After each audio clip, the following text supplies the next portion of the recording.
Bawat ani ay mahalaga.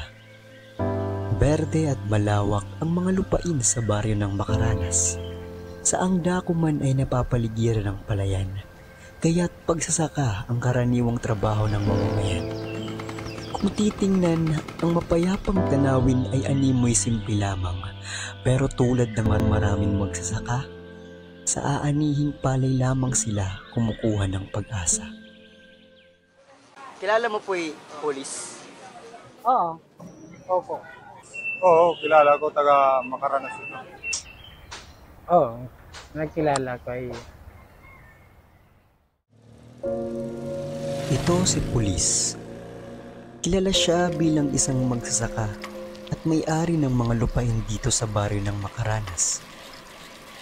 Dati mang baguhan, 9 anyos pa lamang ay mulat na siya kung gaano kahirap ang araw-araw na pagkakayod sa palayan. Ako kulinaryo, Agner. Itak edad 54, unom ako hamon magburugto. Ang akong gintikangan, ang among gintikangan ko dan amon pamilya, taga Karigara kanya. Ang akong tatay, estrangero la din. Kanhilaya kay dito Karigara, kulang magudan kung dito patin pakabuhi. At tatay para maghihapon, pero kulang hirahin. Pareho ba din ng haluwag itong tuna, palo. Akong tatay nagbaka sa kalingan. Di dati pagtikang baka may aday baga. Kalugari ng tuna. Ika-6 sa 7 magkakapatid si pulis. Sa hirap ng buhay, high school lamang ang natapos niya sa pag-aaral. Kung iisipin, masyado pa siyang bata para maputikan ang mga kamay mula sa pagtatanim ng palay. Kuha na nakidadad to 9, nagsan ako nangan. Nakabugtuan, namumulig na kanina manhirang sunod. Pampa, mga edad mga 14. Diba dito? Pabulig ni tatay din pag Ami ito nga, ang tawon kami, parekud kami makatapos. Tubla kami, ang iba, elementary la. Mga pinala, kagraduar ko na high school. Kaya namang panuyo, ang kantatay panuyo hadto, pagbulig ko dahil para angat-angat ba kaya nabuhi. Kami lo, nakakaintindi kami, kay pobre-pobre hanggang lang kami hadto. Pero hindi ito naging hadlang para kay pulis. Noong ipinamana na sa kanila ang mga lupain ng kanilang ama, pinili niyang pausbungin ang mga naitanim na yaman sa palayan para sa susunod na pag-ani. Hadtuhan, sige nagtrabawag na papabuliat ni tatay. Naabot ko akong kakorean hakuan. Pag aso, pag-uol ko, tinuod. Butang ko ang isip, sarin ko ako nganit magkamay ada pamilya. Hindi ko susugaron pag anak. Ako lang mismo nagtrabawag na para era. Para ko to subdan ng gimbuhat amon ni tatay. Kapag umakay kami, intagang man kami sa tagsa-tagsan among kalugaringon, tatay, tagang kami kalugaringon nagna. May lugarin, diskartihay na lang. Amot ang binubuha. Kay, may pabugto nga. Nag-uuma. Waldas ba? Ang iba, pabaligya. Akong tindugang ko lang kay amula nagpag-asa. Dala-dala ang kinalakihang hirap, ang pagsisikap, sakripisyo at pawis ni pulis ang naging pundasyon ng kanyang pagtataguyod sa mga palayan. At hindi niya kailanman gugustuhing iparanas sa kanyang mga anak ang hirap at pagod na pinagdaanan niya mula pagkabata. Sa kanya parang papatrabaho ka, sigurado nga ito kaghihap kay di ka nga wari kang dito. Itong saring pa na akong tatayad to. Wari ay mo maugok na trabador, kundi ka mismo sa ito. Maniwala ka lagi noo, makakasolve ka bis anong akuhan. Wari ako mag-isipin, masing nga, madidiscourage ako man.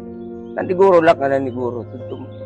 Kaya nag-iisip ako, may kung mga tariskulahon, makakadto. Kaya amo man lang ako niniing ka man. Ito lang.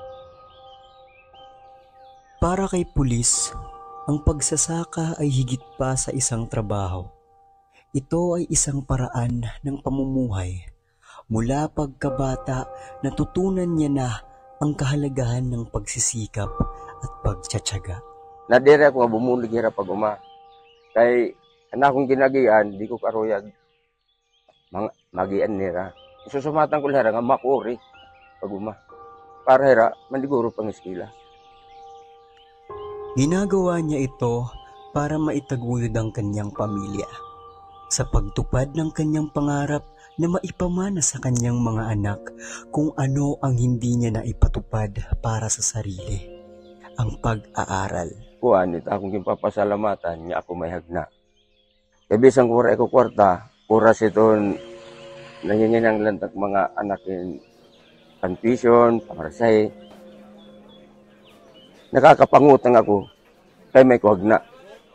Ami ito akong gintukan. Kaya kung wala kuhagna, dire ko makakapa-eskwela at anak. Kaya makmapautang. Pag-harvest, ami ito pamarehedla. Pero at least nakasurvive ako na problema.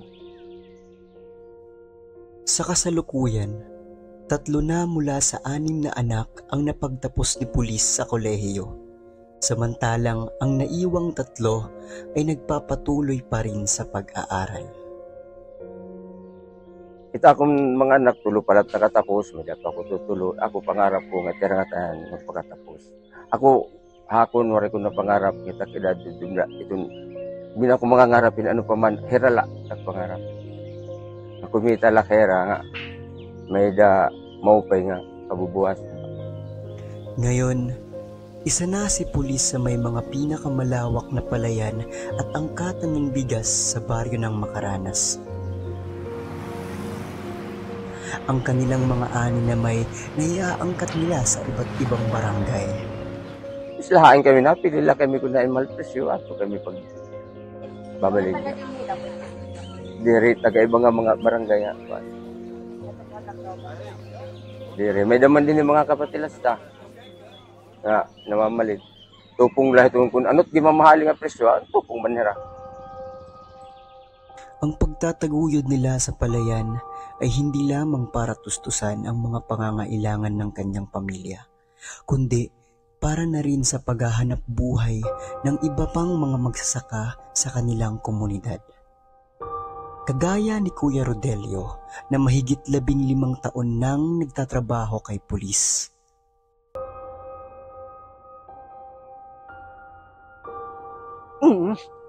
Dako na bulig. Napapadali man ng mga makabagong teknolohiya ang pagsasaka sa kasalukuyan, diskarte at determinasyon pa rin ang nagbibigay lakas sa bawat pagtatanim at pag-aani ng mga palay. Kumbaga, pagkaya na, mas madagmit ang pag-uma. Tungod na may dana kita mga high-tech ng mga garamiton, anad to, puro lakarabaw ang ginagamit. Maruiha ang pagkultibit ng tuna, kay tungod dito, puro lakarabaw. Yan na, may dana ang traktor, may dana nga niya na ang dagko nga kuan, mga harvester. Mas madali, yan na.